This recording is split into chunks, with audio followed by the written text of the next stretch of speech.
question I get asked all the time, Lewis, what is your exit strategy? How are you doing that? How do you think about taking profits?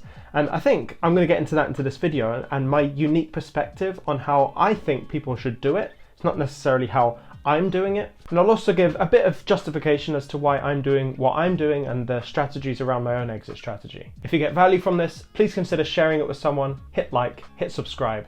Let's get into it.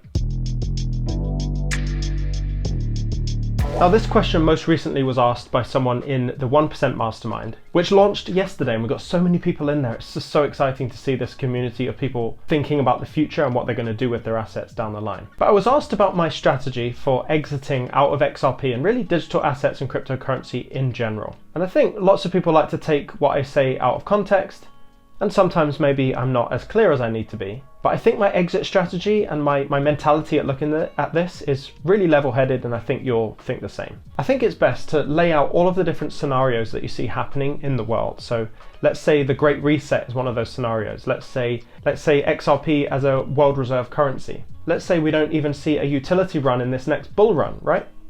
All of those scenarios need to be written down, and you need to attribute, or at least this is how I would do it, or at least this is how I think about it. You attribute percentages that correlate directly to your confidence in that outcome happening. So for example, if you look at the Great Reset, to me personally, and this will vary from person to person, but this is kind of the formula of how to create your own exit strategy.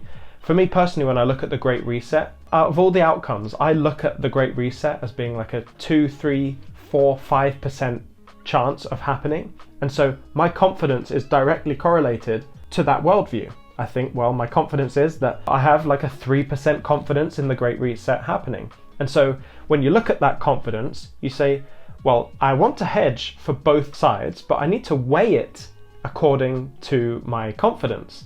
So if I'm 2% confident that the Great Reset is going to happen, how am I going to hedge myself for that 2%? So you might think, if that does happen with my 2% confidence, how can I allocate in precious metals, for example? Because if the whole world collapses financially, precious metals, water, food, they're all going to be very valuable assets in that new world, even if it is just temporary. For me personally, because I think the Great Reset has a 2 or 3% chance happening, my portfolio accurately reflects that by having a 2 to 3% portfolio value held in precious metals. So when you translate that over to the idea of XRP, for example, because I know many of you in here are just all about XRP, which is great because I am too. What's the scenario that has to play out here? Well, for me personally, there are 2 scenarios, 1 outcome.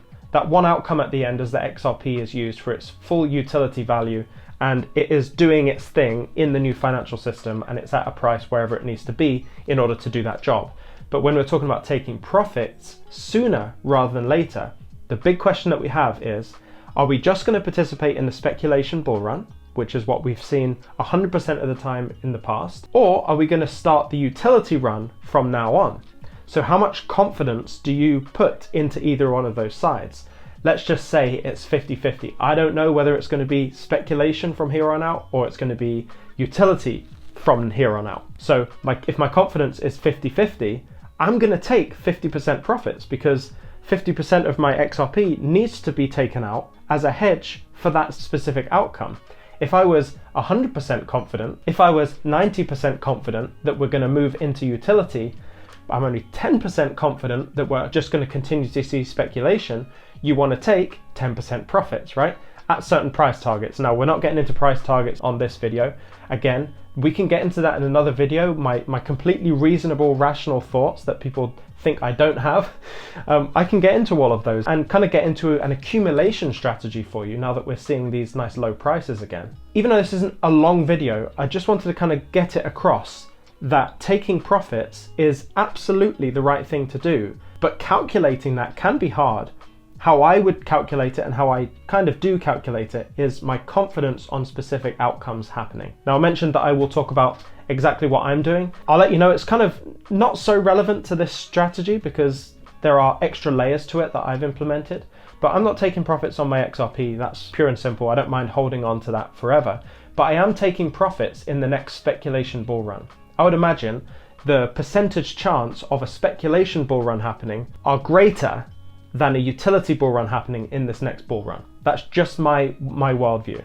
But considering I'm not selling my XRP, how can I take profits? Well, I'm looking at my XDC, for example, is my only other cryptocurrency that I own. But I'm looking at the XRP chart and how it reacts to inform what I do with my XDC. So when we look at the normal, typical Fibonacci bull run kind of scale, you're looking at certain price points for XRP, which we can get into in another video. But when XRP hits those values, that will inform my decisions with XDC. Rather than looking at the XDC chart and having to understand two different price predictions, one for XRP and one for XDC, I just keep it all centralized on my main asset, being XRP, and at certain levels, my XDC will be executed upon based on my confidence levels of a speculation bull run versus a utility bull run happening in this next bull run. And as it turns out, my divide between those is, 70% of my assets are held in XRP, 30% of my assets are held, around 30% is held in XDC, and I'm also using that as my confidence meter as to how much profit to take as to the difference between a speculation bull run and a utility bull run. So I have 70% confidence that we're going to see utility in the next bull run, 30% confidence that we don't, so I'm taking 30% profits. I'm just not cutting it straight into XRP. I'm taking my XDC as my profit taking tool, but looking at my portfolio as a whole and taking 30% out of my portfolio. I tried to make that very, very simple. Basically, it's all on confidence levels. How confident are you that X outcome is going to happen? How do you hedge against that? And vice versa to the other side. I hope that provides clarity on taking profits and strategy for exiting this market. If you're already down to the end of the video, thank you very much for watching and being part of this community. Thank you to everyone who's joined the 1% Mastermind. Stay emotionless, and I'll see you in the next one.